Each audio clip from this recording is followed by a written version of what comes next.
All right, we're now going to start talking about different areas of application of plant science. The first application we're going to talk about is transplanting. Transplanting can be done by hand or machine and is done in all areas of horticulture. Basically, transplanting involves taking a plant from one location and moving it to another location, hence transplanting. For example, you could take a young plant and move it to another location, like a young tomato seedling. Take that little tomato plant and put it in a larger pot so it can get larger, or put it in the ground where it can produce fruit at that point. The next area of application is propagation. Propagation is increasing the number of plant species or reproduction of a species of plant. There's two different areas of propagation that we're going to talk about. There's sexual and then there's asexual. Sexual is the use of seeds to reproduce plants. Asexual does not involve sexual means, but is vegetative means. So it is the use of plant parts, hence the leaves or the stem, in order to produce more plants. The results are an exact duplication or a clone of the plant. A couple different asexual propagation methods that we're going to talk about are cuttings, division, grafting, and tissue culture. Cuttings, you can cut the stem of a plant, take a little bitty stem with a couple leaves attached to it, and you plant that, and that is a vegetative part of the parent plant and is used to produce a clone, an exact clone of the parent, and you produce another plant from that.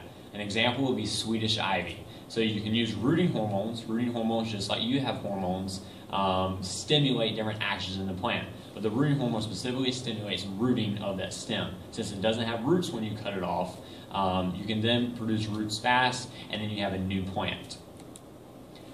The next, after cuttings, is division. Division is basically dividing two plants. When you divide something, you get more of it. So it's a method of dividing or separating the main part of a plant into smaller parts. So if you have a clump of grass, like Bryopia is an example, you can divide that clump of grass in half, and then you have two.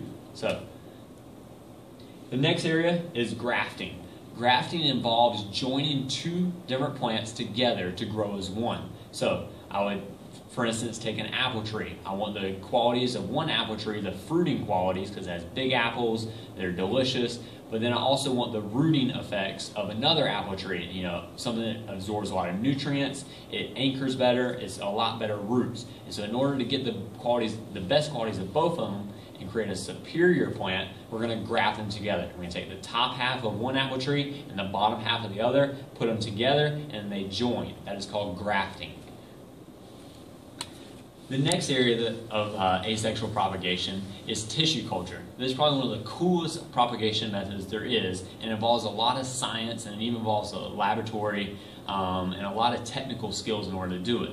But a result of it is you can get a lot of new plants in the shortest amount of time. So tissue culture is the use of a very small piece of a plant, your tissue, like you have skin, plants have skin as well. So you can take a tissue of that plant and you put it into jars, kind of like baby food jars, and then you produce many new plants that are identical to the original plant you took it from. An example plant that you can do this with is Boston ferns.